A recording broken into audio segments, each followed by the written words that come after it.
ਇਹ ਜਿਹੜੇ ਟੋਪੀਆਂ ਵਾਲੇ ਮੈਂ ਪਹਿਲਾਂ ਹੀ ਪੁਕਾਰ ਕੇ ਕਹਿੰਦਾ ਸੀ ਤੁਹਾਨੂੰ ਕਿਸੇ ਵੇਲੇ ਭਾਜ ਦੇਣਗੇ, ਕਿਸੇ ਵੇਲੇ ਤੁਹਾਡੇ ਵੱਲ ਨੂੰ ਆਉਣਗੇ। ਜੇ ਨਿਹੱਥੇ ਹੋ ਕੇ ਵੀ ਆਪਾਂ ਗੁਰੂ ਕੀ ਬਾਣੀ ਪੜਾਂਗੇ, ਮੋਹਰੇ ਲਾਓ, ਕਿਸੇ ਦੀ ਜ਼ਰੂਰਤ ਨਹੀਂ ਬਣ ਗਿਆ।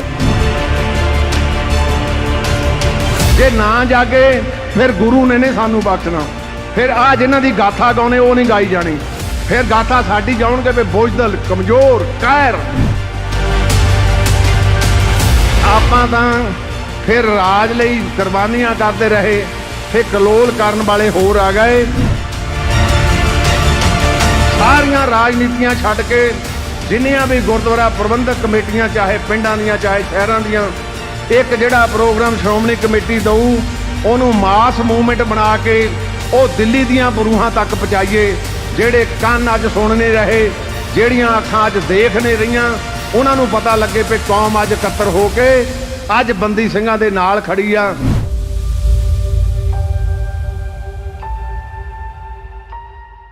ਜਿਨ੍ਹਾਂ ਨੇ ਅੰਮ੍ਰਿਤ ਛਕਣਾ, ਸਾਡੇ ਸੰਸਕਾਰ ਵੀ ਸੀ।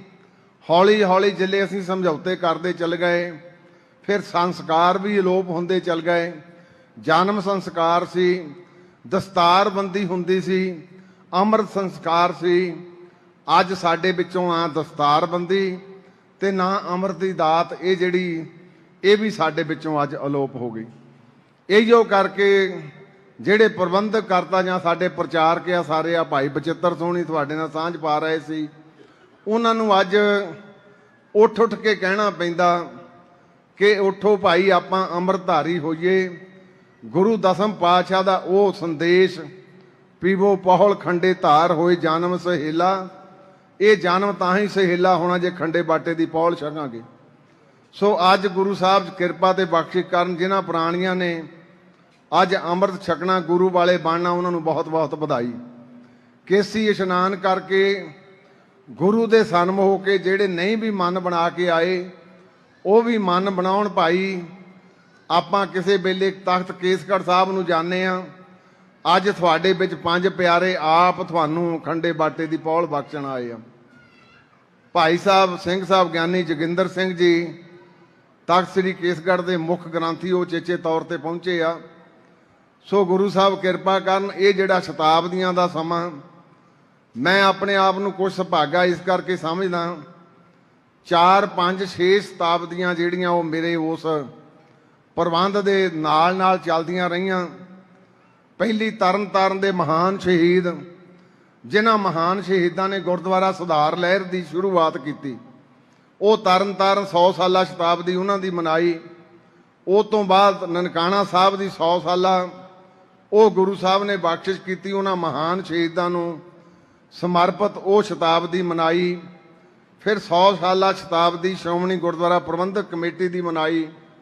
ਫਿਰ ਸ਼੍ਰੋਮਣੀ ਅਕਾਲੀ ਦਲ ਦੀ 100 ਸਾਲਾ ਸ਼ਤਾਬਦੀ ਸਤਿਗੁਰੂ ਜੀ ਨੇ ਆਪ ਤਰਸ ਕਰਕੇ ਉਹ ਮਨਾਈ।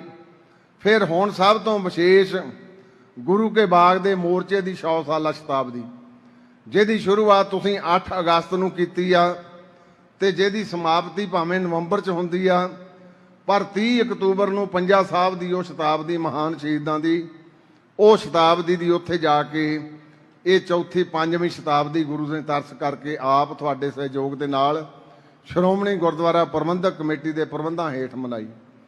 ਮੈਂ ਟੁੱਕ ਮਾਤਰ ਤੁਹਾਡੇ ਨਾਲ 2-4 ਵਿਚਾਰਾਂ ਚੇਚੇ ਤੌਰ ਤੇ ਸਾਂਝੀਆਂ ਕਰਨੀਆਂ ਚਾਹੁੰਦਾ। ਜ਼ਿਲ੍ਹੇ ਗੁਰੂ ਕੇ ਬਾਗ ਦੇ ਮੋਰਚੇ ਨੂੰ ਪੜ੍ਹਨ ਦਾ ਸਾਡੇ ਵਿੱਚ ਝਾਸ ਅੱਜ ਮੁੱਕ ਗਿਆ। ਅੱਜ ਫੋਟੋ ਦੇਖ ਕੇ ਗਾਂ ਜਾਂ ਆਪਾਂ ਮੋਬਾਈਲਾਂ ਦੇ ਵਿੱਚ ਚੱਕਰ 'ਚ ਪੈ ਗਏ। ਜਿਹੜੇ ਮੈਨੂਅਲ ਤੌਰ ਤੇ ਉਹ ਪੜ੍ਹਦੇ ਆ ਉਹ ਦੰਗ ਰਹਿ ਜਾਣਗੇ।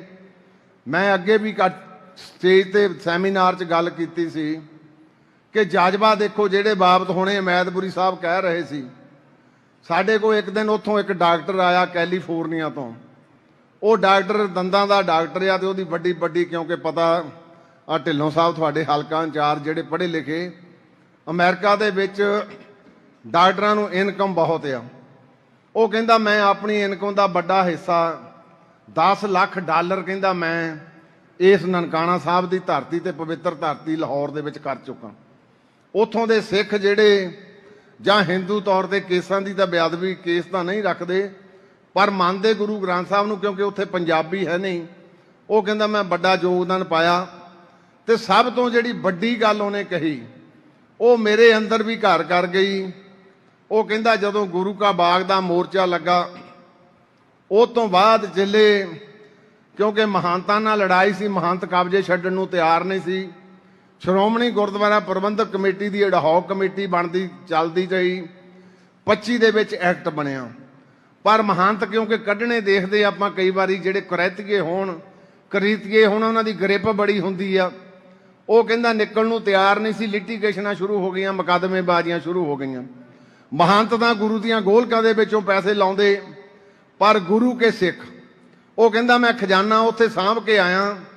ਉਹ ਖਜ਼ਾਨਾ ਉੱਥੇ ਲਾਹੌਰ ਦੀ ਧਰਤੀ ਲਾਇਬ੍ਰੇਰੀ ਦੇ ਵਿੱਚ ਕਹਿੰਦਾ ਮੈਂ ਇੱਕ ਕਮਰਾ ਉਹਨਾਂ ਨੂੰ ਕਿਰਾਇਆ ਦੇ ਰਿਹਾ, ਉਹਨੂੰ ਮੈਂ ਸਾਂਭ ਕੇ ਵੀ ਆਇਆ। ਤੇ ਕਹਿੰਦਾ ਵੀ ਮੈਨੂੰ ਧਾਮੀ ਸਾਹਿਬ ਅੰਦਰੋਂ ਮੇਰੇ ਕਹਿੰਦਾ ਜਿਲੇ ਮੈਂ ਉਹ ਪੜ੍ਹਿਆ ਤੇ ਮੇਰੇ ਹੰਝੂ ਨਾ ਰੁਕਣ। ਕਿਸ ਗੱਲ ਦੇ ਹੰਝੂ ਸੀ? ਭਾਵੇਂ ਉਹ ਆਪ ਵਿਚਾਰਾ ਅੰਮ੍ਰਿਤਧਾਰੀ ਨਹੀਂ। ਮੈਂ ਕਹਿੰਦਾ ਉਹਨਾਂ ਬਜ਼ੁਰਗਾਂ ਨੂੰ ਪੜ੍ਹਿਆ, ਸ਼੍ਰੋਮਣੀ ਕਮੇਟੀ ਦੇ ਮੈਂਬਰਾਂ ਨੂੰ ਪੜ੍ਹਿਆ, ਕਿਸੇ ਨੇ ਜਾਇਦਾਦ ਨਹੀਂ ਰੱਖੀ, ਸਾਰਾ ਸਿਆੜ ਵੇਚ ਕੇ ਲਿਟੀਗੇਸ਼ਨ ਤੇ ਲਾਈ। ਆਪਣੇ ਟੱਬਰ ਨਹੀਂ ਦੇਖੇ ਜਿਹੜੇ ਅੱਜ ਸਾਡੇ ਵਿੱਚ ਜਜ਼ਬਾ ਲੋਪ ਹੋ ਰਿਹਾ। ਤੇ ਕਹਿੰਦਾ ਮੇਰੀਆਂ ਅੱਖਾਂ 'ਚੋਂ ਪਾਣੀ ਝਾਲ ਬਗੇ। ਅੱਜ ਦੇ ਸਿੱਖ ਨੂੰ ਦੇਖਾਂ ਤੇ ਉਹਨਾਂ ਨੂੰ ਦੇਖਾਂ, ਫੇ ਐਡਾ ਜਜ਼ਬਾ ਗੁਰੂ ਨੇ ਬਖਸ਼ਿਆ। ਫਿਰ ਹੋਇਆ ਕੀ? ਗੋਰਿਆਂ ਨੇ, ਮੁਸਲਮਾਨਾਂ ਨੇ ਇਤਿਹਾਸ ਲਿਖਿਆ। ਇਸ ਕੌਮ ਨੂੰ ਦਸਮ ਪਾਤਸ਼ਾਹ ਦੀ ਨੂੰ ਕੋਈ ਮਿਟਾ ਨਹੀਂ ਸਕਦਾ। ਇਹ ਤਾਂ ਆਪ ਮਿਟਾ ਰਹੇ। ਬੰਦਾ ਜਾਇਦਾਦ ਇਕੱਠੀ ਕਰਦਾ, ਬੱਚਿਆਂ ਤੇ ਤਰਸ ਕਰਦਾ, ਨਾ ਇਹ ਬੱਚਿਆਂ ਤੇ ਤਰਸ ਕਰਦੇ ਨਾ ਜਾਇਦਾਦ ਤੇ ਤਰਸ ਕਰਦੇ। ਇਹ ਹੋਂਦ ਵਿੱਚ ਆਈ ਸੀ ਸ਼੍ਰੋਮਣੀ ਕਮੇਟੀ, ਜਿਹਦੇ ਲਈ ਸਾਡੇ ਬਜ਼ੁਰਗਾਂ ਨੇ ਲਗਾਤਾਰ ਜਾਇਦਾਦਾਂ ਵੇਚ ਕੇ ਸਰੀਰ ਤੇ ਕਸ਼ਟ ਸਹਿ ਕੇ। ਤੁਸੀਂ ਸ਼ਾਇਦ ਉਹ ਦਿਨ ਗੁਰੂ ਕੇ ਬਾਗ ਦੇ ਮੋਰਚੇ 'ਚ ਗਏ ਹੋਵੋਗੇ। ਉੱਥੇ ਅਸੀਂ 62 ਚਿੱਤਰ ਐਤਕੀ ਲਾਏ ਸੀ ਤੇ ਜਿਹੜੇ ਲੋਕ ਦੇਖਦੇ ਸੀ ਨਾ ਅੱਖਾਂ 'ਚੋਂ ਜਲ ਉਹਨਾਂ ਦੇ ਵੀ ਚੱਲਦਾ ਸੀ। ਕਿਉਂ ਚੱਲਦਾ ਸੀ? ਉਹਨਾਂ ਦੇ ਜਜ਼ਬੇ ਨੂੰ ਪ੍ਰਣਾਮ ਕਰਦੇ ਸੀ। ਬੰਦਾ ਦੇਖੋ ਕੁੱਟ ਖਾਣ ਦੀ ਇੱਕ ਹੱਦ ਹੁੰਦੀ ਆ, ਕਿਸੇ ਨਾ ਕਿਸੇ ਬੰਦਾ ਮੱਲਾ ਸਟਕ ਹੋ ਜਾਂਦਾ, ਪਰ ਧੰਨ ਸਗੇ ਉਹ ਜੀਵ ਜਿਹੜੇ ਅਰਦਾਸ ਕਰਕੇ ਤੁਰਦੇ ਸੀ। ਡਾਂਗਾਂ ਬਰੀ ਜਾਂਦੀਆਂ ਸੀ, ਬੇਹੋਸ਼ ਹੋ ਜਾਂਦੇ ਸੀ। ਨਾਲ ਦੀ ਨਾਲ 4 ਹਸਪਤਾਲ ਸ਼੍ਰੋਮਣੀ ਕਮੇਟੀ ਨੇ ਪ੍ਰਬੰਧ ਕੀਤਾ ਹੋਇਆ ਸੀ, ਉਹਨਾਂ ਨੂੰ ਚੱਕ ਕੇ ਉਹਨਾਂ ਦੀ ਮੱਲਮ ਪੱਟੀ ਕਰਨੀ। ਵਿੱਚੋਂ ਕੁਝ ਸਾਡੇ ਸ਼ਹੀਦ ਵੀ ਹੋ ਗਏ। 5605 ਜਿਹੜੇ ਉਹ ਜੇਲ੍ਹਾਂ ਵਿੱਚ ਗਏ। ਉਸ ਤੋਂ ਬਾਅਦ ਆ ਜਿਹੜੀ ਹੁਣੇ ਤੁਹਾਡੇ ਨਾਲ ਸਾਂਝ ਕੀਤੀ, ਇੰਥਾਹ ਟੁੱਟ ਗਈ। ਬੰਦੇ ਦੇ ਅੰਦਰ ਝਲਦਾ ਨਹੀਂ ਤੇ ਬੰਦਾ ਅੱਜ ਦਾ ਸੋਚੂਗਾ ਵੀ ਇਦਾਂ ਹੋ ਸਕਦੀ ਆ, ਪਰ ਸਾਰਾ ਕੁਝ ਇਤਿਹਾਸ ਦੇ ਵਿੱਚ ਹੋਇਆ। ਪੰਜਾ ਸਾਹਿਬ ਦੀ ਜਿਲੇ ਗੱਡੀ ਰੋਕੀ ਗਈ, ਆ ਜਿਹੜੇ ਭਾਈ ਕਰਮ ਸਿੰਘ ਜੀ, ਭਾਈ ਪ੍ਰਤਾਪ ਸਿੰਘ ਜਿਨ੍ਹਾਂ ਦਾ ਜ਼ਿਕਰ ਕੀਤਾ, ਟੋਟੇ ਹੋ ਗਏ। ਕਹਿੰਦੇ ਇਹਨਾਂ ਨੂੰ ਰੋਟੀ ਖਿਲਾ ਦਿਓ, ਸਾਡੇ ਟੋਟਿਆਂ ਦੀ ਪਰਵਾਹ ਨਾ ਕਰਿਓ। ਦੱਸਿਓ ਹੈ ਸਾਡੇ 'ਚ ਕੋਈ? ਟੋਟੇ ਹੋ ਗਏ ਸਰੀਰਾਂ ਦੇ। ਕਹਿੰਦੇ ਇਹਨਾਂ ਨੂੰ ਰੋਟੀ ਛਕਾ ਦਿਓ, ਸਾਨੂੰ ਬਾਅਦ 'ਚ ਸਾਂਭ ਲਿਓ। ਪਤਾ ਸੀ ਵੀ ਮੌਤ ਹੈ ਤੇ ਗੁਰੂ ਦੀ ਬਖਸ਼ਿਸ਼ ਸੀ। ਕਹਿੰਦੇ ਬੰਦਾ ਬੋਲਦਾ ਨਹੀਂ, ਬੋਲਦਾ ਟੋਟੇ ਹੋ ਕੇ ਵੀ। ਭਾਈ ਮਤੀ ਦਾਸ, ਭਾਈ ਸਤੀ ਦਾਸ ਜੀ ਬੋਲੇ ਟੋਟੇ ਹੋ ਕੇ ਵੀ। ਆਰੇ ਵੀ ਚੱਲੇ ਫੇਰ ਵੀ ਬੋਲੇ, ਦੇਗਾਂ 'ਚ ਵੀ ਉਬਾਲੇ ਫੇਰ ਵੀ ਬੋਲੇ। ਤੇ ਉਹ ਮਹਾਨ ਸ਼ਹੀਦ ਜਿਨ੍ਹਾਂ ਦੀ ਸ਼ਤਾਬਦੀ ਆਉਣੀ ਆ, ਅੱਜ ਹੈ ਸਾਡੇ ਵਿੱਚ ਜਜ਼ਬਾ। ਅੱਜ ਤਾਂ ਅਸੀਂ ਤੱਤੀ ਤਵੀ ਦੇ ਉੱਤੇ ਪੈਰ ਰੱਖਣ ਨੂੰ ਤਿਆਰ ਨਹੀਂ। ਘਟਾਈਆਂ ਬਹੁਤ ਆ ਗਈਆਂ, ਸਾਡੇ 'ਚ ਵੀ ਆਈਆਂ, ਸਮਾਜ 'ਚ ਵੀ ਆਈਆਂ, ਤੇ ਸ਼੍ਰੋਮਣੀ ਗੁਰਦੁਆਰਾ ਪ੍ਰਬੰਧਕ ਕਮੇਟੀ 'ਚ ਵੀ ਮੈਨੂੰ ਦੇ ਸੰਕੋਚ ਕਹਿਣ 'ਚ ਕੋਈ ਹਰਜ ਨਹੀਂਗਾ, ਸਾਡੇ 'ਚ ਵੀ ਆਈਆਂ। ਕਿਉਂਕਿ ਜਿੱਲੇ ਖੁਦਗਰਜੀ ਆ ਜਾਏ ਉਸ ਵੇਲੇ ਮਨੁੱਖ ਫਿਰ ਸਮਝੌਤੇ ਕਰਦੇ ਚਲੇ ਜਾਂਦਾ। ਪਰ ਚੇਤੇ ਕਰੋ ਉਹਨਾਂ ਮਹਾਨ ਸ਼ਹੀਦਾਂ ਨੂੰ ਜਿਨ੍ਹਾਂ ਨੇ ਆਪਣੀ ਲਹੂ ਤੇ ਮਿੰਝ ਦੇ ਨਾਲ ਲਗਭਗ 15 ਸਰੀਰਾਂ ਨੇ ਆਹੂਤੀ ਦਿੱਤੀ। ਫਿਰ ਪੰਜਾ ਸਾਹਿਬ ਦੇ ਵਿੱਚ ਉਹਨਾਂ ਮਹਾਨ ਸ਼ਹੀਦਾਂ ਨੇ ਸ਼ਹੀਦੀ ਦਿੱਤੀ। ਕੋਈ ਬਣ ਸਕਦਾ ਲਛਮਣ ਸਿੰਘ ਧਾਰੋ ਵਾਲੀ? ਪੁੱਠਾ ਟੰਗਿਆ ਗਿਆ, ਥੱਲੇ ਅੱਗ ਬਲ ਰਹੀ ਆ। ਕਹਿੰਦਾ ਕੋਈ ਤੇਰੇ ਤੇ ਗਿਲਾ ਨਹੀਂ ਗੁਰੂ ਦਸਮ ਪਾਤਸ਼ਾਹ, ਮੈਂ ਤੇਰੇ ਚਰਨਾਂ ਵਿੱਚ ਆ ਰਿਹਾ, ਖੁਸ਼ੀ ਬਹੁਤ ਵੱਡੀ ਆ। ਭਾਈ ਮਨੀ ਸਿੰਘ ਦੇ ਜਿਲੇ ਬੰਦ ਕੱਟ ਹੋਣ ਲੱਗੇ, ਸਤਿਗੁਰੂ ਜੀ ਦੇ ਕਿਉਂਕਿ ਅਪਾਰ ਕਿਰਪਾ ਤੇ ਬਖਸ਼ਿਸ਼ ਸੀ। ਜਿਹੜਾ ਮੁਸਲਮਾਨ ਜਿਹਨੇ ਉਹ ਕਰਨਾ ਸੀ ਕਾਰਜ, ਕਿਉਂਕਿ ਅੰਦਰ ਰੂਹ ਹੀ ਆ ਨਾ, ਉਹ ਕਹਿੰਦਾ ਤੇਰੇ ਮੈਂ ਟੋਟੇ ਕਰਨੇ ਤੇ ਤੂੰ ਖੁਸ਼ ਕਿਉਂ ਆ? ਕਹਿੰਦਾ ਖੁਸ਼ ਇਸ ਕਰਕੇ ਆ, ਗੁਰੂ ਦਸਮ ਪਾਤਸ਼ਾਹ ਮੋਰੇ ਮੇਰੇ ਲਈ ਕਵਾੜ ਖੋਲ ਕੇ ਬੈਠਾ। ਇਹ ਜਜ਼ਬਾ ਸੀ। ਇਹ ਜਜ਼ਬਾ ਕਿੱਥੋਂ ਮਿਲਿਆ? ਪਵਿੱਤਰ ਗੁਰਬਾਣੀ ਤੋਂ। ਗੁਰਬਾਣੀ ਕਹੇ ਸੇਵਕ ਜਨ ਮਾਨੇ, ਜਿਹਨੇ ਫਿਰ ਮੰਨ ਲਿਆ ਨਾ, ਉਹਨਾਂ ਨੇ ਫਿਰ ਪਾਰ ਵੀ ਸਾਰੀ ਲਾਈ ਉਹ ਸਿੱਖੀ ਦੀ ਜਿਹੜੀ ਗੁਰੂ ਸਾਹਿਬ ਨੇ ਬਖਸ਼ਿਸ਼ ਕੀਤੀ ਸੀ। ਅੱਜ ਆਪਾਂ ਗੁਰਬਾਣੀ ਤੋਂ ਵੀ ਓਹਲੇ ਹੁੰਦੇ ਜਾ ਰਹੇ ਹਾਂ। ਗੁਰਬਾਣੀ ਪੜ੍ਹਦੇ ਜ਼ਰੂਰ ਆ, ਮੈਂ ਆਪਣੀ ਗੱਲ ਕਰਦਾ, ਮੈਂ ਲੋਕਾਂ ਦੀ ਕਿਸੇ ਦੀ ਨਹੀਂ ਕਰਦਾ। ਇੱਕ ਫਾਰਮੈਲਿਟੀ ਬਣ ਕੇ ਰਹਿ ਗਈ ਤੇ ਜੇ ਗੁਰੂ ਸਾਹਿਬ ਜੀ ਗਿਆਨ ਦਾ ਸਾਗਰ ਬਣਾ ਕੇ ਸਾਨੂੰ ਇਹ ਬਖਸ਼ਿਸ਼ ਕਰ ਦੇਣ, ਫਿਰ ਮੈਂ ਵਾਅਦੇ ਨਾ ਕਹਿਣਾ ਫਿਰ ਸਿੱਖ ਪੋਟਾ ਪੋਟਾ ਕਟਾ ਜਾਂਦਾ। ਅੱਜ ਮੌਜੂਦਾ ਸਮੇਂ ਦੇ ਵਿੱਚ ਵੀ ਉਹ ਯੋਧੇ ਪ੍ਰਗਟ ਹੋਏ ਜਿਨ੍ਹਾਂ ਨੇ ਸਿਰ ਜਾਏ ਤਾਂ ਜਾਏ, ਸਿੱਕੀ ਸਿਦਕ ਨਾ ਜਾਏ। ਅੱਜ ਵੀ ਫਾਂਸੀਆਂ ਤੇ ਚੜੇ, ਅੱਜ ਵੀ ਉਹਨਾਂ ਦੇ ਬੰਦ ਕੱਟੇ ਗਏ, ਤਸ਼ੱਦਦਾਂ ਦਾ ਉਹਨਾਂ ਨੂੰ ਸਹਿਣ ਕਰਨਾ ਪਿਆ, ਪਰ ਗੁਰੂ ਨੇ ਦਇਆ ਕਰਕੇ ਉਹਨਾਂ ਕੋਲੋਂ ਉਹਨਾਂ ਦੀਆਂ ਸ਼ਹੀਦੀਆਂ ਅਜੋਕੇ ਸਮੇਂ ਵਿੱਚ ਵੀ ਪਵਾਈਆਂ। ਸੋ ਅਕਾਲੀ ਦਲ ਤਾਂ ਬਣਿਆ ਹੀ ਇਸ ਕੰਮ ਲਈ ਸੀ, ਸ਼੍ਰੋਮਣੀ ਗੁਰਦੁਆਰਾ ਪ੍ਰਬੰਧਕ ਕਮੇਟੀ ਬਣੀ ਇਸੇ ਕਾਰਜ ਲਈ ਸੀ, ਪਰ ਅੱਜ ਦਾ ਸਿੱਖ ਥੋੜਾ ਜਿਹਾ ਅਵੇਸਲਾ ਹੋ ਗਿਆ। ਉਹ ਸ਼੍ਰੋਮਣੀ ਕਮੇਟੀ ਨੂੰ ਸਵੇਰੇ ਗਾਲਾਂ ਚਾਰ ਕੱਢ ਕੇ ਕਹਿੰਦਾ ਜੀ ਮੈਂ ਸਿੱਖੀ ਦੀ ਸੇਵਾ ਕਰ ਲਈ। ਪਿੰਡਾਂ ਦੇ ਵਿੱਚ ਸ਼ਹਿਰਾਂ 'ਚ ਧਰਮ ਹੋਰ ਬੜੇ ਪ੍ਰਫੁੱਲਤ ਹੋ ਰਹੇ ਆ, ਤੇ ਉਹਨੂੰ ਜੇ ਪੁੱਛੀਏ ਵੀ ਤੇਰਾ ਕੀ ਕਾਰਜ ਆ, ਕਹਿੰਦਾ ਮੇਰਾ ਥੋੜ੍ਹਾ ਕਾਰਜ ਆ, ਕਾਰ ਤਾਂ ਸ਼੍ਰੋਮਣੀ ਕਮੇਟੀ ਦਾ। ਇਹ ਸ਼੍ਰੋਮਣੀ ਕਮੇਟੀ ਤੁਹਾਡੀ ਜਥੇਬੰਦੀ ਆ, ਇਹ ਜਥੇਬੰਦੀ ਨੇ ਤੁਹਾਡੇ ਸਹਿਯੋਗ ਦੇ ਨਾਲ ਹੀ ਆ ਜਿਹੜਾ ਤਿਲ ਫੁੱਲ ਆਪਾਂ ਭੇਟ ਕਰਦੇ ਇਹਦੇ ਨਾਲ ਹੀ ਚੱਲਦੀ ਆ। ਔਰ ਬੜਾ ਵੱਡਾ ਇਹ ਪ੍ਰਬੰਧ ਹੈ, ਜਿੱਦਾਂ ਪਾਣੀ ਪੁਣਿਆ ਜਾਂਦਾ ਇਦਾਂ ਪਾਣੀ ਪੁਣ ਕੇ ਚੱਲਦਾ। ਇਹ ਜਿਹੜੀ ਧਰਮ ਦੀ ਲਹਿਰ ਸ਼ੁਰੂ ਕੀਤੀ ਆ, ਅੰਮ੍ਰਿਤਧਾਰੀ ਹੋਵੋ ਗੁਰਸਿੱਖ ਸਜੋ, ਇਹ ਮੌਕੇ ਦੀ ਅੱਜ ਪੁਕਾਰ ਆ। ਅੱਜ ਮੌਕੇ ਦੇ ਉੱਤੇ ਤੁਹਾਨੂੰ ਸਾਰਿਆਂ ਨੂੰ ਇਸੇ ਕਰਕੇ ਬੇਨਤੀਆਂ ਕਰਦੇ ਆ, ਮੈਂਬਰ ਸਹਿਬਾਨਾਂ ਨੂੰ ਵੀ ਇਸੇ ਕਰਕੇ ਜ਼ਿਕਰ ਕਰਕੇ ਭਈ ਤੁਸੀਂ ਤਕੜੇ ਹੋਵੋ। ਆਪਾਂ ਖੰਡੇ ਬਾਟੇ ਦੀ ਪੌਲ ਦਾ ਜਿੰਨਾ ਵੱਧ ਤੋਂ ਵੱਧ ਅਮਰ ਸੰਚਾਰ ਕਰਾਵਾਂਗੇ, ਉਹਨੇ ਗੁਰਸਿੱਖੀ ਦੀਆਂ ਲੀਹਾਂ ਜਿਹੜੀਆਂ ਉਹ ਪਰਪੱਕਤਾ ਵੱਲ ਜਾਣਗੀਆਂ। ਸੋ ਦੂਸਰੀ ਬੇਨਤੀ ਵੀਰੋ, ਮੈਂ ਆਪਣੇ ਤੌਰ ਤੇ ਪਹਿਲਾਂ ਵੀ ਮਹਿਸੂਸ ਕਰਦਾ ਸੀ। ਮੈਂ ਕੱਲ ਫਿਰੋਜ਼ਪੁਰ ਗਿਆ, ਜ਼ਿਲ੍ਹਾ ਵਾਰ ਮੈਂਬਰਾਂ ਨਾਲ ਮੀਟਿੰਗਾਂ ਕੀਤੀਆਂ, ਪਵਾਰ ਸਾਹਿਬ, ਸਹਾਰ ਮਾਜਰਾ ਸਾਹਿਬ, ਜੱਲਾ ਸਾਹਿਬ ਕੱਲ ਉੱਥੇ ਹੋਰ ਸੀ, ਮੰਗਲੀ ਸਾਹਿਬ ਤਾਂ ਕੱਲ ਆ ਨਾ ਸਕੇ। ਇਹਨਾਂ ਕੱਲਿਆਂ ਨੂੰ ਮੈਂ ਪੁੱਛਿਆ ਭਈ ਦੱਸੋ ਆਪਾਂ ਜਿਹੜੇ ਸਾਡੇ ਵੀਰ ਅੰਦਰ ਬੈਠੇ ਜਿਨ੍ਹਾਂ ਦੀਆਂ ਜੇਲ੍ਹਾਂ ਪੂਰੀਆਂ ਹੋ ਚੁੱਕੀਆਂ, ਉਹਨਾਂ ਲਈ ਆਪਾਂ ਕੋਈ ਕਾਜ ਆਰੰਭੀਏ। ਸੋ ਇਹਨਾਂ ਨੇ ਬੈਠ ਕੇ ਸਾਰਿਆਂ ਨੇ ਸੁਝਾਅ ਵੀ ਦਿੱਤੇ।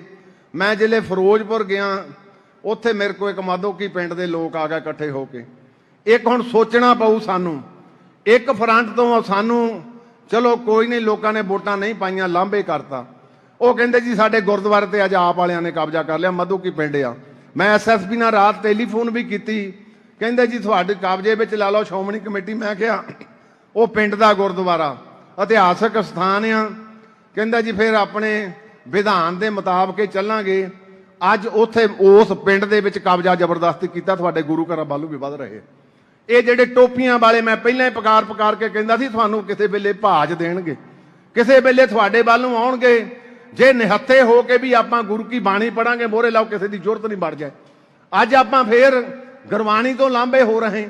ਜੇ ਸਵੇਰੇ ਕੋ ਬਾਜਾਂ ਗ੍ਰੰਥੀ ਸਵੇਰੇ ਹੁਕਮਨਾਮਾ ਲੈਂਦਾ ਤੇ ਧਾਮੀ ਇਹ ਤੁਸੀਂ ਕਦੋਂ ਗੁਰਦੁਆਰਾ ਬੰਦ ਕਰਾਉਣੇ ਸਪੀਕਰ।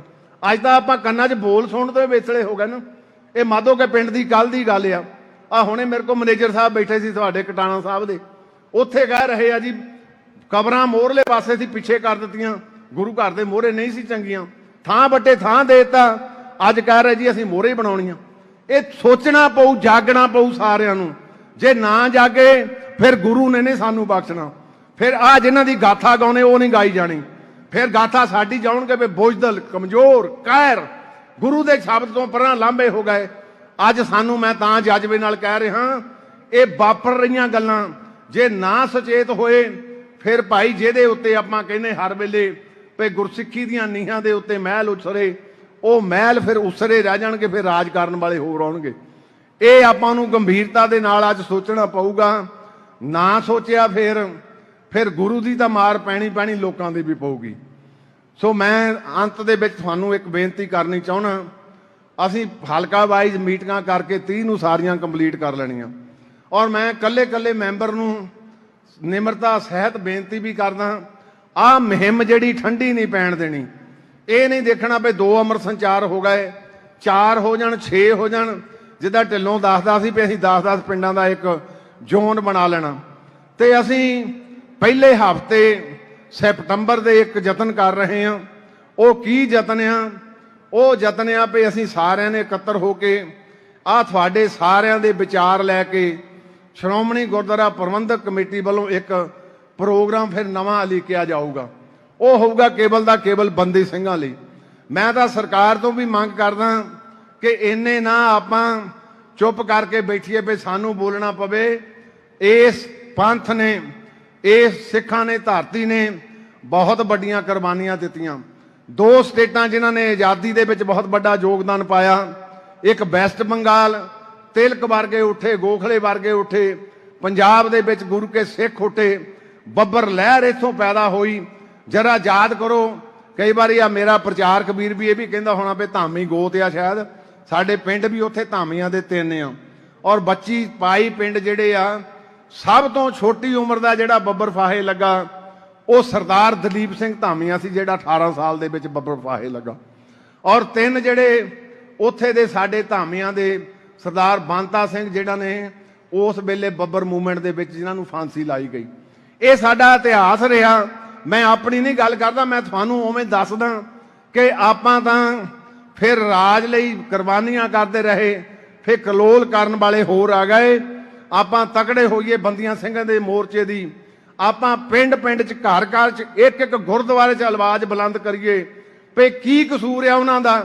कोई जाति कतल करके गए, किसी दी लत्त बांह वड्ढ के गए? नहीं।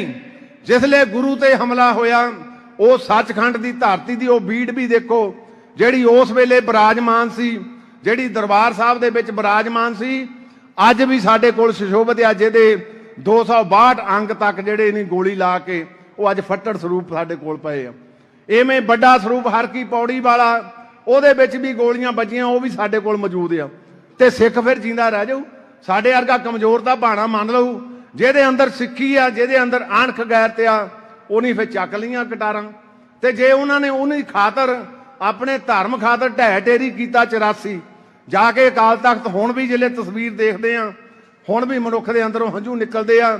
ਮੈਂ 27 ਜੂਨ ਨੂੰ ਉੱਥੇ ਗਿਆ ਸੀ ਤੇ ਜਿਵੇਂ ਉਹ ਕਹਿਰ ਵਾਪਰਿਆ ਸੀਗਾ, ਜਿਵੇਂ ਸਰੋਵਰ ਦਾ ਜੋ ਹਾਲ ਸੀ, ਉਹ ਫਿਰ ਬੰਦੇ ਨੂੰ ਦੇਖ ਕੇ ਉਹਦੇ ਅੰਦਰੋਂ ਲਹੂ ਦੇ ਫਿਰ ਰੁੱਗ ਜਿਹੜੇ ਭਰੇ ਜਾਂਦੇ।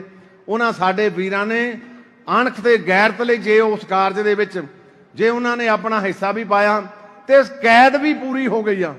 ਜਾਂ ਤਾਂ ਬੰਦਾ ਕਹੇ ਨਾ ਵੀ ਕੋਈ ਰਿਲੈਕਸੇਸ਼ਨ ਮੰਗਦੇ ਆ, ਕੈਦ ਵੀ ਪੂਰੀ ਹੋ ਗਈ। ਕੈਦ ਪੂਰੀ ਹੋਣ ਦੇ ਬਾਵਜੂਦ ਅੱਜ ਫੇਰ ਛੱਡਣ ਨੂੰ ਤਿਆਰ ਨਹੀਂ। ਇਹਨਾਂ ਦੇ ਕਾਰਨ ਸਾਨੂੰ ਲੱਭਣੇ ਪੈਣਗੇ। ਤੁਸੀਂ ਸਾਰੇ ਤਕੜੇ ਹੋਵੋ, ਇੱਕ ਕੰਮ ਆਪਾਂ ਕਰੀਏ, ਇਹਦੇ ਵਿੱਚ ਕੋਈ ਰਾਜਨੀਤੀ ਨਹੀਂ। ਸਾਰੀਆਂ ਰਾਜਨੀਤੀਆਂ ਛੱਡ ਕੇ ਜਿੰਨੀਆਂ ਵੀ ਗੁਰਦੁਆਰਾ ਪ੍ਰਬੰਧਕ ਕਮੇਟੀਆਂ, ਚਾਹੇ ਪਿੰਡਾਂ ਦੀਆਂ ਚਾਹੇ ਸ਼ਹਿਰਾਂ ਦੀਆਂ, ਇੱਕ ਜਿਹੜਾ ਪ੍ਰੋਗਰਾਮ ਸ਼੍ਰੋਮਣੀ ਕਮੇਟੀ ਦਊ, ਉਹਨੂੰ ਮਾਸ ਮੂਵਮੈਂਟ ਬਣਾ ਕੇ ਉਹ ਦਿੱਲੀ ਦੀਆਂ ਬਰੂਹਾਂ ਤੱਕ ਪਹੁੰਚਾਈਏ। ਜਿਹੜੇ ਕੰਨ ਅੱਜ ਸੁਣ ਨਹੀਂ ਰਹੇ, ਜਿਹੜੀਆਂ ਅੱਖਾਂ ਅੱਜ ਦੇਖ ਨਹੀਂ ਰਹੀਆਂ, ਉਹਨਾਂ ਨੂੰ ਪਤਾ ਲੱਗੇ ਵੀ ਕੌਮ ਅੱਜ ਇਕੱਤਰ ਹੋ ਕੇ ਅੱਜ ਬੰਦੀ ਸਿੰਘਾਂ ਦੇ ਨਾਲ ਖੜੀ ਆ। ਇਹ ਜਜ਼ਬਾ ਸਾਨੂੰ ਫਿਰ ਪ੍ਰਗਟ ਕਰਨਾ ਪਊ, ਪੈਦਾ ਕਰਨਾ ਪਊਗਾ। ਸੋ ਮਹਾਨ ਸ਼ਹੀਦਾਂ ਦੇ ਮਨਾ ਕੇ ਨਹੀਂ ਚਲੇ ਜਾਣਾ। ਜੇ ਮਨਾ ਲਈ ਤਾਂ ਫਿਰ ਤਾਂ ਆ 2 ਘੰਟੇ ਹੁਣ ਦੀਵਾਨ ਚੱਲ ਜਾਣਾ। ਆ ਜਿਨ੍ਹਾਂ ਨੇ ਵਸਾਉਣੀ ਆ, ਜਿਨ੍ਹਾਂ ਨੇ ਅੱਜ ਅੰਮ੍ਰਿਤ ਛਕਣਾ, ਉਹਨਾਂ ਨੇ ਅੰਮ੍ਰਿਤ ਛਕ ਕੇ ਤਿਆਰ ਬਰ ਤਿਆਰ ਹੋ ਕੇ ਜਿਸਲੇ ਨਿਤਨੇਮ ਵਿੱਚ ਜੁੜ ਕੇ ਨਿਤਨੇਮ ਦੀ ਪਰਪੱਕਤਾ ਆ ਗਈ, ਫਿਰ ਸਿਆਣੇ ਕਹਿੰਦੇ ਰੋਟੀ ਰਹਿ ਜਾਏ, ਸੌਣਾ ਰਹਿ ਜਾਏ, ਹੋਰ ਕਾਰਜ ਰਹਿ ਜਾਣ, ਫਿਰ ਗੁਰ ਕੀ ਬਾਣੀ ਨਾ ਬਿਸਰੇ ਤਨ ਤੋਂ। ਤੇ ਜਿਹੜੇ ਗੁਰਬਾਣੀ ਕੰਠ ਕਰ ਲੈਂਦੇ ਆ, ਛੋਟੇ ਬੱਚੇ ਜਿਹੜੇ ਆ, ਕਿਉਂ ਸਿਆਣੇ ਕਹਿੰਦੇ ਹੁੰਦੇ ਵੀ ਛੋਟੇ ਬੱਚਾ ਇਹਦਾ ਇੱਕ ਵਾਰੀ ਨਾਮ ਜਪਿਆ ਤੇ ਸਿਆਣੇ ਦਾ 100 ਵਾਰ। ਉਹਦੇ 'ਚ ਫਰਕ ਨਹੀਂ ਕੋਈ ਵੀ ਸਿਧਾਂਤਕ, ਪਰ ਜਿਹੜਾ ਬੱਚਾ ਆ ਉਹਦਾ ਹਿਰਦਾ ਤੇ ਕੰਠ ਸ਼ੁੱਧ ਹੁੰਦਾ। ਜਿਹੜੀ ਇੱਕ ਵਾਰੀ ਅੰਦਰ ਗੁਰਬਾਣੀ ਪੈ ਗਈ ਫਿਰ ਉਹ ਵਿਸਰਦੀ ਨਹੀਂ, ਫਿਰ ਸਾਰੀ ਉਮਰ ਉਹਦੀ ਕਮਾਈ ਖਾਂਦਾ। ਮੈਂ ਉਹ ਵੀ ਬਜ਼ੁਰਗ ਦੇਖੇ ਜਿਹੜੇ ਲਗਾਤਾਰ ਨਸ਼ਿਆਂ ਦੇ ਵਿੱਚ ਰਹੇ। ਗੁਰੂ ਨੇ ਬਖਸ਼ਿਸ਼ ਕੀਤੀ। ਇੱਕ ਇਹੋ ਜਿਹਾ ਸੱਜਣ ਵੀ ਮੈਂ ਦੇਖਿਆ, ਖੰਡੇ ਬਾਟੇ ਦੀ ਪੌਲ ਛਕੀ, ਜਿਹੜੀ ਇੱਕ ਵਾਰੀ ਗੁਰਬਾਣੀ ਪੜ੍ਹੀ ਫਿਰ ਮੁੜ ਕੇ ਉਹ ਕਾਂਠੇ ਚਲ ਗਈ। 5 ਪਿਆਰਿਆਂ 'ਚ ਸ਼ਾਮਲ ਹੁੰਦਾ ਰਿਹਾ। ਕਹਿੰਦਾ ਧਾਮੀ ਗੁਰੂ ਨੇ ਪਤਾ ਨਹੀਂ ਕੀ ਕਿਰਪਾ ਕੀਤੀ, ਜਿਹੜੀ ਬਾਣੀ ਇੱਕ ਵਾਰੀ ਪੜ੍ਹਨਾ ਕਾਂਠੇ ਹੋ ਜਾਂਦੀ। ਇਹ ਅੱਜ ਦੇ ਯੁੱਗ ਦੀ ਘਟਨਾ ਆ। ਅੱਜ ਵੀ ਉਹ ਸਿੱਖ ਗੁਰੂ ਕੇ ਪਿਆਰੇ ਇਸ ਧਰਤੀ ਤੇ ਆ, ਇੱਕ ਚੌਂਕੜੇ ਨਾਲ ਲਗਾਤਾਰ ਅਖੰਡ ਪਾਠ ਕਰਦੇ ਆ। ਇੱਕ ਚੌਂਕੜੇ ਨਾਲ ਭਾਈ ਕਾਹਨ ਸਿੰਘ ਨਾਭਾ ਦਾ ਪਿਤਾ ਭਾਈ ਨਰੈਣ ਸਿੰਘ, ਉਹਨੂੰ ਇਹ ਮਾਣ ਸਤਿਗੁਰੂ ਨੇ ਬਖਸ਼ਿਸ਼ ਕੀਤਾ ਸੀ। ਨਾਭੇ ਦੀ ਰਿਆਸਤ ਦੇ ਵਿੱਚ ਗੁਰਦੁਆਰੇ ਦੀ ਸੇਵਾ ਕਰਦੇ ਸੀ। ਰੋਟੀ ਆਪਣੀ ਧਰਮ ਦੀ ਕਿਰਤ ਤੋਂ ਚਲਾਉਂਦੇ ਸੀ। ਹੁਣ ਇੱਥੇ ਕਹਿ ਕੇ ਗਏ ਨਾ ਆਪਣੇ ਸਾਰ ਮਾਜਰਾ ਸਾਹਿਬ ਵੀ ਕਿਰਤ ਧਰਮ ਦੀ, ਸਤਿਗੁਰੂ ਜੀ ਨੇ ਕਿਹਾ ਕਿਰਤ ਧਰਮ ਦੀ ਕਰਨੀ ਆ। ਤੇ ਉਹ ਧਰਮ ਦੀ ਕਿਰਤ ਕਰਕੇ ਭਾਈ ਨਰੈਣ ਸਿੰਘ ਜੀ 8 ਦਿਨਾਂ 'ਚ ਇੱਕ ਸਹਿਜ ਪਾਠ ਦਾ ਭੋਗ ਪਾਉਂਦੇ ਸੀ। 51 ਜਪਜੀ ਸਾਹਿਬ ਦੇ ਪਾਠ ਕਰਦੇ ਸੀ। ਤੇ ਨਿਗਾਹ ਮਾਰੋ, ਜੇ 10 ਮਿੰਟ ਲਾਈਏ ਤੇ 510 ਮਿੰਟ, ਤੇ ਜੇ 8 ਦਿਨਾਂ 'ਚ ਕਰਦੇ ਸੀ ਤੇ 1430 ਨੂੰ ਤਕਸੀਮ ਕਰ ਲਓ 8 ਦਿਨਾਂ 'ਚ ਕਿੰਨੀ ਬਾਣੀ ਪੜ੍ਹਦੇ ਸੀ। ਉੱਥੋਂ ਫਿਰ ਯੋਧਾ ਪੈਦਾ ਹੋਇਆ ਭਾਈ ਕਾਹਨ ਸਿੰਘ ਨਾਭਾ, ਜਿਹਨੇ ਇਨਸਾਈਕਲੋਪੀਡੀਆ ਲਿਖਿਆ ਸਿੱਖ ਧਰਮ ਦਾ। ਕੋਈ ਖੋਜ ਕਰਕੇ ਨਾ ਚੀਜ਼ ਲੱਭੇ, ਉਹ ਭਾਈ ਕਾਹਨ ਸਿੰਘ ਨਾਭਾ ਦੇ ਮਹਾਨ ਕੋਸ਼ ਚੋਂ ਮਿਲਦੀ ਆ। ਉਹ ਇੱਕੋ ਚੌਂਕੜੇ ਨਾਲ ਜਿਸਲੇ ਰਿਪਦੁਮਨ ਸਿੰਘ, ਉਹ ਮਹਾਰਾਜੇ ਨੇ ਕਿਹਾ ਵੀ ਹੋ ਨਹੀਂ ਸਕਦਾ, ਉਹ ਕਹਿੰਦੇ ਹੋ ਤਾਂ ਸਕਦਾ ਪਰ ਮੇਰੀ ਸ਼ਰਤ ਕਰੜੀ ਆ, ਮੈਂ ਜਿੰਨਾ ਚਿਰ ਅਖੰਡ ਪਾਠ ਕਰੂੰਗਾ ਤੂੰ ਕੋਲ ਬਹਿਣਾ। ਉਹ ਚੌਂਕੜਾ ਲਾ ਕੇ ਬੈਠਾ, ਉਹਨੇ 48 ਘੰਟਿਆਂ 'ਚ 52 ਜਿੰਨਾ ਵੀ ਸਮਾਂ ਸੀ, ਤੇ ਉਹਨਾਂ ਨੇ ਇੱਕ ਚੌਂਕੜੇ ਦੇ ਵਿੱਚ ਅਖੰਡ ਪਾਠ ਕੀਤਾ। ਬੰਦਾ ਕਹੂਗਾ ਹੋ ਹੀ ਨਹੀਂ ਸਕਦਾ, 48 ਘੰਟੇ 'ਚ ਕਿਰਿਆ ਵੀ ਚੱਲਣੀ ਆ, ਖਾਣਾ ਵੀ ਆ, ਸੌਣਾ ਵੀ ਆ, ਪਰ ਗੁਰੂ ਨੇ ਕਿਹਾ ਪੈਨੇ ਤੇ ਤੋਂ ਕਾਰਜ ਕਰਾਉਣਾ। ਇਹ ਪ੍ਰਤੱਖ ਗੱਲਾਂ ਆ, ਇਹ ਇਮੈਜਨਰੀ ਨਹੀਂ। ਜੇ ਕੋਈ ਬੱਚਾ ਆਪਣੇ ਤਰਲ ਤੇ ਸੋਚੇ ਜਾਂ ਮਨੁੱਖ ਆਪਣੇ ਤਰਲ ਤੇ ਸੋਚੇ ਫਿਰ ਤਾਂ ਲੱਗੂਗਾ ਵੀ ਨਹੀਂ ਹੋ ਸਕਦਾ, ਤੇ ਜੇ ਗੁਰੂ ਦੇ ਤਲ ਤੇ ਸੋਚਾਂਗੇ ਫਿਰ ਕਹੂਗਾ ਹੋ ਸਕਦਾ, ਕਿਉਂਕਿ ਗੁਰੂ ਸਮਰੱਥ ਆ। ਗੁਰੂ ਦੇ ਸਿਰ ਤੇ ਹੱਥ ਰੱਖਦਾ ਪਜੋਖੜਾ ਸਾਹਿਬ, ਉਹ ਗੂੰਗੇ ਤੇ ਬੋਲੇ ਨੂੰ ਵੀ ਗੁਰੂ ਹਰਕ੍ਰਿਸ਼ਨ ਸਾਹਿਬ ਪਾਤਸ਼ਾਹ ਬੋਲਣ ਲਾ ਦਿੰਦੇ ਆ, ਉਹਨੂੰ ਵੀ ਗੀਤਾ ਦੇ ਅਰਥ ਕਰਵਾ ਦਿੰਦੇ। ਗੁਰੂ ਦਾ ਸਿਰ ਤੇ ਹੱਥ ਤਾਂ ਹੋਣਾ ਜੇ ਆਪਾਂ ਖੰਡੇ ਬਾਟੇ ਦੀ ਪੌਲ ਗੁਰਬਾਣੀ ਦੇ ਪਹਿਰਾ ਦੇਵਾਂਗੇ, ਫਿਰ ਗੁਰੂ ਦਾ ਹੱਥ ਹੋਊਗਾ। ਤੇ ਜੇ ਮੇਰੇ ਵਾਂਗੂ ਗੱਲਾਂ ਹੀ ਕਰਕੇ ਚੱਲ ਗਏ ਫਿਰ ਮਿੱਤਰੋ ਪਾਰ ਉਤਾਰਾ ਨਹੀਂ ਹੋਣਾ। ਹਾਲਾਤ ਕਦੇ ਵੀ ਹਮੇਸ਼ਾ ਇੱਕੋ ਜਿਹੇ ਨਹੀਂ ਰਹਿੰਦੇ। ਅੱਜ ਚੁਣੌਤੀ ਕੁਛ ਧਰਮ ਤੁਹਾਨੂੰ ਦੇ ਰਹੇ, ਜਿਹਦੇ ਵਿੱਚ ਕਿ ਅਸਾਈਆਂ ਦਾ ਵੀ ਰੌਲਾ ਪਾ ਰਹੇ ਆ। ਸ਼੍ਰੋਮਣੀ ਗੁਰਦੁਆਰਾ ਪ੍ਰਬੰਧਕ ਕਮੇਟੀ ਸੁੱਤੀ ਨਹੀਂ ਜਾਗਦੀ ਆ। ਅਸੀਂ ਆਪਣਾ ਯੋਗਦਾਨ ਪੂਰਾ ਪਾਵਾਂਗੇ, ਬਸ਼ਰਤੇ ਤੁਸੀਂ ਸਾਰੇ ਸਹਿਯੋਗ ਕਰੋ। ਕਹਿੰਦੇ ਜੇ ਘਰ ਦਾ ਜਿਹੜਾ ਮੈਂਬਰ ਆ ਜਾਗਦਾ ਹੋਵੇ, ਡਾਂਗ ਨਾ ਕਰ ਲਓ, ਰੋੜੇ ਨਾ ਕਰ ਲਓ, ਹੱਥਾਂ ਨਾਲ ਉਹਦਾ ਸਹਾਰ ਲਓ, ਤੇ ਜੇ ਕੋਲ ਹਥਿਆਰ ਹੋਣ ਤੇ ਫਿਰ ਸੁੱਤਾ ਰਹਿ ਜਾ, ਫਿਰ ਉਹਦਾ ਚੋਰ ਦਾ ਤਾਂ ਕੋਈ ਮਤਲਬ ਨਹੀਂ, ਚੋਰ ਤਾਂ ਵਿਚੋਰੀ ਲਾ ਕੇ ਜਾਊਗਾ ਹੀ। ਸੋਈਏ ਨਾ, ਸਾਨੂੰ ਗੁਰ ਸ਼ਬਦ ਸਤਿਗੁਰੂ ਜੀ ਨੇ ਬਖਸ਼ਿਸ਼ ਕੀਤਾ। ਪਵਿੱਤਰ ਗੁਰਬਾਣੀ ਨਾਲ ਜੁੜੀਏ, ਜਿਹੜੇ ਭੁੱਲਰ ਬੀੜ ਜਾਂਦੇ ਵੀ ਆ। ਕਿੱਡਾ ਸਰਲ ਫਲਸਫਾ ਸਤਿਗੁਰੂ ਜੀ ਨੇ ਕੀਤਾ ਵੀ ਜੇ ਪੜ੍ਹਿਆ ਲਿਖਿਆ 5 ਬਾਣੀਆਂ ਦਾ ਨਿਤਨੇਮ ਕਰ, ਜੇ ਅਨਪੜ੍ਹਿਆ ਮੂਲ ਮੰਤਰ ਘੰਟਾ ਕਰ ਲਿਆ ਕਰ ਸਵੇਰੇ। ਜੇ ਮੂਲ ਮੰਤਰ ਨੂੰ ਵੀ ਮਨ ਨਹੀਂ ਲੱਗਦਾ ਤੇ ਵਾਹਿਗੁਰੂ ਗੁਰਮੰਤਰ ਹੈ। ਉਹ ਐਡੀ ਵੱਡੀ ਦੁਕਾਨਦਾਰੀ, ਲੋਕਾਂ ਦਾ ਦੁਕਾਨਦਾਰੀਆਂ, ਸਤਿਗੁਰੂ ਜੀ ਨੇ ਤੁਹਾਨੂੰ ਗੱਫੇ ਬਖਸ਼ਿਸ਼ ਕੀਤੇ ਆ।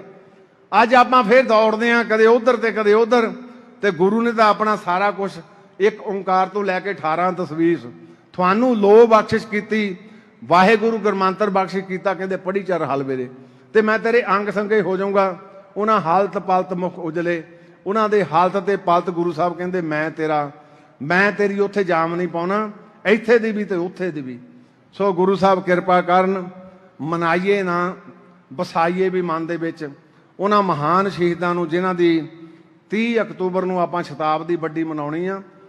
ਨਿਸ਼ਚਾ ਕਰੀਏ। ਦੇਖੋ ਗੁਰੂ ਕੇ ਬਾਗ ਦੇ ਮੋਰਚੇ 'ਚ ਮੈਂ ਉਦਣ ਦਾ ਇਸ ਗੱਲ ਤੇ ਬੜਾ ਅਟਲ ਹੋਇਆ। 2.5 ਘੰਟੇ ਲਗਾਤਾਰ, ਜਿਵੇਂ ਸੱਚਖੰਡ ਸ੍ਰੀ ਦਰਬਾਰ ਸਾਹਿਬ ਦੇ ਵਿੱਚ ਇੱਦਾਂ 10-10, 12-12, 15 ਬੰਦਿਆਂ ਦੀ ਲਾਈਨ ਦੀ ਲੱਗੀ ਹੁੰਦੀ ਆ। 2.5 ਘੰਟੇ ਲਗਾਤਾਰ ਲੱਖਾਂ ਦੀ ਤਾਦਾਦ 'ਚ ਲੋਕਾਂ ਨੇ ਉਹਨਾਂ ਮਹਾਨ ਸ਼ਹੀਦਾਂ ਨੂੰ ਨਮਸਕਾਰ ਕੀਤੀ। ਤੇ ਮੈਂ ਆਪ ਦੰਗ ਸੀ ਵੀ ਇਹ ਲੋਕ ਅੱਜ ਵੀ ਗੁਰਸਿੱਖੀ ਜਿਹਦੇ ਉੱਤੇ ਸਾਡੀ ਗੁਰੂ ਸਾਹਿਬ ਨੇ ਨੀਂਹ ਖੜੀ ਕੀਤੀ ਸੀ, ਮਿੱਤਰ ਪਿਆਰੇ ਨੂੰ ਹਾਲ ਮਰੀਦਾਂ ਦਾ ਕਹਿਣਾ, ਉਹ ਗੁਰੂ ਸਾਹਿਬ ਜੀ ਨੇ ਸਾਨੂੰ ਬਖਸ਼ਿਸ਼ ਕੀਤੀ ਆ। ਅੱਜ ਵੀ ਆਪਾਂ ਤਕੜੇ ਆ। ਤਕੜੇ ਤਾਂ ਆ ਜੇ ਗੁਰੂ ਦੀ ਗਿਆਨ ਤੋਂ ਆਪਾਂ ਗਿਆਨ ਲੈ ਕੇ ਗੁਰਬਾਣੀ ਨੂੰ ਆਧਾਰ ਜੀਵਨ ਬਣਾਈਏ। ਅੰਮ੍ਰਿਤ ਬਾਣੀ ਹਰ ਹਰ ਤੇਰੀ, ਸੁਣ ਸੁਣ ਹੋਵੇ ਪਰਮਗਤ ਮੇਰੀ। ਫਿਰ ਇਹ ਪਰਮਗਤ ਤਾਈਓ ਹੋਣੀ ਜੇ ਹਿਰਦੇ ਵਿੱਚ ਵਸਾਵਾਂਗੇ।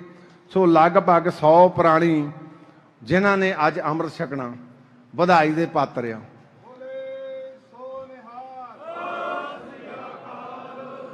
ਨਫਰੀ 100 ਵੀ ਬਹੁਤ ਹੁੰਦੀ, ਨਫਰੀ 1 ਵੀ ਬਹੁਤ ਹੁੰਦੀ ਆ। ਤੇ ਮੈਂ ਅਕਸਰ ਕਹਿੰਦਾ ਭਾਈ ਤਿਲਕੂ ਗੜ੍ਹ ਸ਼ੰਕਰ ਸੀ, ਗੁਰੂ ਪੰਜਮ ਪਾਤਸ਼ਾਹ ਦਾ ਸਿੱਖ ਸੀ। ਉੱਥੇ ਇੱਕ ਜੋਗੀ ਉੱਠਿਆ, ਕਹਿੰਦਾ ਤੁਹਾਨੂੰ ਸਾਰਿਆਂ ਨੂੰ ਸੱਚਖੰਡ ਦੇ ਦੇਣਾ, ਆ ਜਾਓ। ਸਾਰੇ ਦੌੜ ਗਏ, ਲਾਈਨਾਂ ਬਣਾ ਦੌੜ ਗਏ। ਉਹ ਕਹਿੰਦਾ ਦੇਖ ਕੋਈ ਬਾਕੀ ਤਾਂ ਨਹੀਂ ਰਹਿ ਗਿਆ, ਕਹਿੰਦੇ ਇੱਕ ਰਹਿ ਗਿਆ। ਉਹ ਕਹਿੰਦੇ ਕਿਹੜੇ? ਉਹ ਭਾਈ ਤਿਲਕੂ। ਫਿਰ ਆਪ ਚਲਿਆ ਗਿਆ। ਕਹਿੰਦਾ ਬੂਹਾ ਖੋਲ, ਮੈਂ ਆ ਗਿਆ। ਉਹ ਕਹਿੰਦਾ ਚੱਲ ਚੱਲ ਪਰੇ, ਮੈਂ ਗੁਰੂ ਦਾ ਸਿੱਖ ਆ, ਤੂੰ ਨੇ ਮੈਨੂੰ ਸੱਚਖੰਡ ਦੇਣਾ, ਗੁਰੂ ਨੇ ਦੇਣਾ। ਇੱਕ ਬੰਦੇ ਨੇ, ਇੱਕ ਭਾਈ ਤਿਲਕੂ ਨੇ ਉਹ ਜੋਗੀ ਦਾ ਮਾਣ ਤੋੜਿਆ, ਜਿਹੜਾ ਕਹਿੰਦਾ ਸੀ ਮੈਂ ਲੋਕਾਂ ਨੂੰ ਸੱਚਖੰਡ ਦੇਣਾ। ਇਹ ਸਾਰਾ ਬਲ ਗੁਰੂ ਸਾਹਿਬ ਸਾਨੂੰ ਪਵਿੱਤਰ ਗੁਰਬਾਣੀ 'ਚ ਬਖਸ਼ਦੇ ਆ। ਉਹਨਾਂ ਮਹਾਨ ਸ਼ਹੀਦਾਂ ਨੂੰ ਨਮਸਕਾਰ ਵੀ ਆ। ਤੁਹਾਡਾ ਵੀ ਸਾਰਿਆਂ ਦਾ ਧੰਨਵਾਦ। ਆ ਜਿੰਨੇ ਮਿੱਤਰ ਪਿਆਰੇ ਸਾਰੇ ਆਏ ਆ, ਸਹਾਰ ਮਾਜਰਾ ਸਾਹਿਬ, ਪਵਾਦ ਸਾਹਿਬ, ਜੱਲਾ ਸਾਹਿਬ, ਸਾਡੇ ਮੰਗਲੀ ਸਾਹਿਬ, ਮੇਰਾ ਵੀਰ, ਸਾਡੇ ਅਸੀਂ ਸਹਿਯੋਗੀ ਵੀ ਆ, ਉਮਰ 'ਚ ਵੀ ਇੱਕਦਮ ਇੱਕ ਦੂਏ ਦੇ ਸਮਤਲੇ ਹੋਵਾਂਗੇ। ਭਾਈ ਸੰਤ ਸਿੰਘ ਜੀ ਅਮੈਦਪੁਰੀ, ਹਲਕਾ ਇੰਚਾਰਜ ਬੈਠੇ, ਬਹੁਤ ਸਾਰੇ ਸਰਕਲ ਜਥੇਦਾਰ ਬੈਠੇ, ਸਾਬਕਾ ਜ਼ਿਲ੍ਹਾ ਪਰਿਸ਼ਦ ਦੇ ਮੈਂਬਰ ਸਾਹਿਬਾਨ ਬੈਠੇ ਆ, ਮਹਾਂਪੁਰਸ਼ ਸਾਰੇ ਬੈਠੇ ਆ, ਸਰਦਾਰ ਮਲਕੀਤ ਸਿੰਘ ਸਾਡਾ ਮੈਨੇਜਰ ਜਿਹੜਾ ਵਧੀਆ ਪ੍ਰਬੰਧ ਚਲਾਉਂਦਾ। ਸਭ ਤੋਂ ਵੱਡਾ ਧੰਨਵਾਦ ਇਹ ਪੰਜ ਪਿਆਰਿਆਂ ਦਾ ਜਿਨ੍ਹਾਂ ਨੇ ਖੰਡੇ ਬਾਟੇ ਦੀ ਪੌਲ ਸਾਨੂੰ ਬਖਸ਼ਿਸ਼ ਕਰਨੀ ਆ। ਇਹ ਮੌਕਾ ਬਾਰ-ਬਾਰ ਨਹੀਂ ਮਿਲਣਾ। ਇਸ ਉਸ ਧਰਤੀ ਤੋਂ ਆਏ ਜਿਸ ਧਰਤੀ ਤੇ ਜਾਣ ਲਈ ਬੰਦਾ ਲੋਚਦਾ, ਉਸ ਧਰਤੀ ਦੇ ਉੱਤੋਂ ਆਏ ਜਿਸ ਧਰਤੀ ਤੋਂ ਸਤਿਗੁਰੂ ਜੀ ਨੇ ਹੋਕਾ ਦੇ ਕੇ ਮਨੁੱਖਤਾ ਨੂੰ ਸਾਂਝੀ ਬਾਲਤਾ ਦੀ ਲੜੀ ਦੇ ਵਿੱਚ ਪਰੋਇਆ ਸੀ। ਉਸ ਵੇਲੇ ਵੀ ਜਾਬਰ ਸੀ ਤੇ ਕੀ ਸ਼ਰਤ ਰੱਖੀ ਸੀ ਵੀ ਸਾਨੂੰ ਅੰਮ੍ਰਿਤ ਵੱਖਰਾ ਛਕਾ ਦਿਓ। ਗੁਰੂ ਨੇ ਕਿਹਾ ਨਹੀਂ, ਇੱਕੋ ਬਾਟੇ ਦੇ ਵਿੱਚ ਛਕ ਹੋਊਗਾ। ਇਹ ਸਾਨੂੰ ਸਮਾਨਤਾ ਬਖਸ਼ਿਸ਼ ਕੀਤੀ ਸੀ ਜਿਹੜੇ ਵਿੱਚ ਅੱਜ ਆਪਾਂ ਮੁੜ ਕੇ ਫੇਰ ਵੰਡ ਹੋ ਰਹੇ ਹਾਂ। ਸੋ ਇਹਨਾਂ ਦਾ ਧੰਨਵਾਦ। ਸਿੰਘ ਸਾਹਿਬ ਗਿਆਨੀ ਜੋਗਿੰਦਰ ਸਿੰਘ ਜੀ ਪਹੁੰਚੇ, ਉਹਨਾਂ ਦਾ ਧੰਨਵਾਦ। ਜਿਨ੍ਹਾਂ ਦੇ ਵਿੱਚ ਅੰਮ੍ਰਿਤਧਾਰੀ ਤੇ ਜਿਹਨੇ ਮਨ ਬਣਾਉਣਾ ਉਹ ਵੀ ਕਿਰਪਾ ਕਰਕੇ ਇਹ ਖੰਡੇ ਬਾਟੇ ਦੀ ਪੌਲ ਦੇ ਨਾਲ ਜ਼ਿੰਦਗੀ ਦੀ ਨਵੀਂ ਸ਼ੁਰੂਆਤ। ਦੇਖੋ, ਇੱਕ ਮਾਂ ਦੇ ਗਰਭ ਵਿੱਚੋਂ ਸਿੱਖ ਪੈਦਾ ਹੁੰਦਾ, ਇੱਕ ਫਿਰ ਗੁਰੂ ਦੀ ਗੋਦ ਦੇ ਵਿੱਚੋਂ ਪੈਦਾ ਹੁੰਦਾ। ਦੋ ਜਨਮ ਹੁੰਦੇ ਮਨੁੱਖ ਦੇ। ਤੇ ਪੁਰਾਣੇ ਵੇਲੇ ਚੇਤਾ ਹੋਣਾ ਭਾਈ ਸੰਤ ਸਿੰਘ ਹੋਣਾ ਨੂੰ, ਇਹਨਾਂ ਨੂੰ ਸਹਾਰਨ ਮਾਜਰਾ ਸਾਹਿਬ ਨੂੰ ਪਤਾ, ਕਈ ਸਾਡੀਆਂ ਭੈਣਾਂ ਦੇਵੀਆਂ ਹੁੰਦੀਆਂ ਸੀ ਲਾਲ, ਉਹਨਾਂ ਦੇ ਫਿਰ ਨਾਂ ਨਵੇਂ ਰੱਖੇ ਜਾਂਦੇ ਸੀ। ਸਿੱਖਾਂ ਦੇ ਵੀ ਨਾਂ ਨਵੇਂ ਰੱਖੇ ਜਾਂਦੇ ਸੀ। ਭਾਈ ਬਾਬਾ ਬੰਦਾ ਸਿੰਘ ਬਹਾਦਰ ਦਾ ਵੀ ਨਾਮ ਗੁਰੂ ਸਾਹਿਬ ਨੇ ਰੱਖਿਆ। ਇਹ ਕਿਉਂਕਿ ਸਾਡਾ ਦੂਆ ਜਨਮ ਗੁਰੂ ਦੇ ਸਨਮੁਖ ਖੰਡੇ ਬਾਟੇ ਦੀ ਪੌਲ, ਉੱਥੋਂ ਫਿਰ ਦੂਆ ਜਨਮ ਸਾਡਾ ਹੁੰਦਾ ਜਿਹੜਾ ਗੁਰੂ ਦੇ ਦਰ ਦੇ ਵਿੱਚ ਜਨਮ ਲੈਣਾ। ਤੇ ਜਿਹੜਾ ਸਿੱਖ ਫਿਰ ਉਸ ਜਨਮ ਨੂੰ ਲੈ ਕੇ ਗੁਰੂ ਦਾ ਪਿਆਰਾ ਬਣ ਗਿਆ, ਉਹ ਫਿਰ ਲੋਕ ਤੇ ਪਰਲੋਕ ਦੋਏ ਸਹੇਲੇ ਕਰ ਜਾਂਦਾ। ਅੰਤ ਦੇ ਵਿੱਚ ਤੁਹਾਡਾ ਸਾਰਿਆਂ ਦਾ ਬਹੁਤ ਬਹੁਤ ਧੰਨਵਾਦ। ਕਈ ਵਾਰੀ ਵਿਚਾਰ ਕਰਦੇ ਹਾਂ, ਕਈ ਵਾਰੀ ਕਿਸੇ ਦੇ ਹਿਰਦੇ ਨੂੰ ਕੋਈ ਗੱਲ ਟੁੰਬ ਗਈ ਹੋਵੇ ਜਾਂ ਗੁਰਮਤਿ ਅਨੁਕੂਲ ਨਾ ਹੋਵੇ, ਖਿਮਾ ਚਾਹੁੰਦਾ। ਆਓ ਸਾਰੇ ਰਲ ਮਿਲ ਕੇ ਗੁਰੂ ਸਾਹਿਬ ਦੇ ਚਰਨਾਂ 'ਚ ਅਰਦਾਸ ਕਰੀਏ। ਗੁਰੂ ਸਾਹਿਬ ਜੀ, ਪੰਥ ਵੀ ਤੇਰਾ, ਗੁਰੂ ਗ੍ਰੰਥ ਵੀ ਤੇਰਾ, ਤੇਰੀ ਆਤਮਾ ਗ੍ਰੰਥ ਵਿੱਚ, ਤੇਰਾ ਸਰੀਰ ਪੰਥ ਦੇ ਵਿੱਚ। ਪੰਥਕ ਰਹਿਣੀ ਸਾਨੂੰ ਬਖਸ਼ਿਸ਼ ਕਰਦੇ ਜਿਹੜੀ ਅੱਜ ਸਾਡੇ 'ਚ ਕੁਸ ਰਹੀ ਆ। ਉਹ ਪੰਥਕ ਰਹਿਣੀ ਕਿਹੜੀ ਸੀ? ਜਥੇਦਾਰ ਪੰਥ ਰਤਨ ਜਥੇਦਾਰ ਗੁਰਚਰਨ ਸਿੰਘ ਟੌਹੜਾ ਉਹ ਕਹਿੰਦੇ ਹੁੰਦੇ ਸੀ, ਮਨੁੱਖ ਤਿੰਨ ਤਰ੍ਹਾਂ ਜਿਉਂਦਾ।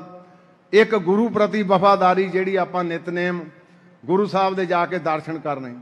ਦੂਜੀ ਕੌਮ ਪ੍ਰਸਤੀ, ਉਹ ਕੌਮ ਪ੍ਰਸਤੀ ਸੀ ਵੀ ਕਿਸੇ ਗਰੀਬ ਗੁਰਬੇ ਦੇ, ਕਿਸੇ ਲੋੜਵੰਦ ਦੇ ਨਾਲ ਉਹਦੀ ਮਦਦ ਕਰਨੀ। ਤੇ ਪੰਥ ਪ੍ਰਸਤੀ ਸੀ ਆਪਾ ਤਿਆਗ ਕੇ ਗੁਰੂ ਦੇ ਸਨਮੁਖ ਹੋਣਾ। ਪਈ ਹੁਣ ਅਹੁਦਿਆਂ ਦਾ ਲਾਲਚ ਨਹੀਂ ਕੋਈ ਵੀ, ਹੁਣ ਅਹੁਦਿਆਂ ਦੀ ਗੱਲ ਕੋਈ ਨਹੀਂ। ਹੁਣ ਇੱਕ ਸਮਤਲ ਤੇ ਜੋ ਪੰਥ ਆਵਾਜ਼ ਮਾਰ ਕੇ ਕਹੂਗਾ ਉਹ ਆਪਾਂ ਸਾਰਿਆਂ ਨੇ ਕਰਨਾ, ਕਿਉਂਕਿ ਲੀਡਰ ਥੋੜੇ ਬਣਦੇ ਆ। ਤੇ ਜੇ ਗੁਰੂ ਨੂੰ ਸਮਰਪਿਤ ਹੋ ਜਾਈਏ, ਜਿਹਦੇ ਸਿਰ ਤੇ ਗੁਰੂ ਦਾ ਹੱਥ ਹੋ ਗਿਆ, ਉਹ ਤਾਂ ਦੁਨਿਆਵੀ ਅਹੁਦਿਆਂ ਦੀ ਫਿਰ ਪਰਵਾਹ ਹੀ ਨਹੀਂ ਕਰਦਾ। ਉਹਦਾ ਕਹਿੰਦਾ ਮੈਨੂੰ ਹੁਣ ਸਾਰੇ ਸਮਤਲ ਤੇ ਹੀ ਆ। ਸੋ ਗੁਰੂ ਵਾਲੇ ਬਣੀਏ ਵੱਧ ਤੋਂ ਵੱਧ। ਜਿੰਨਾ ਵੀ ਸਮਾਂ ਹੋਵੇ ਸਤਿਗੁਰੂ ਜੀ ਸਾਨੂੰ ਆਪਣੀ ਗੁਰਬਾਣੀ ਨਾਲ ਜੋੜਨ ਦੀ ਯਥਾ ਸ਼ਕਤੀ ਬਖਸ਼ਿਸ਼ ਕਰਨ। ਬਹੁਤ ਬਹੁਤ ਧੰਨਵਾਦ। ਵਾਹਿਗੁਰੂ ਜੀ ਕਾ ਖਾਲਸਾ, ਵਾਹਿਗੁਰੂ ਜੀ।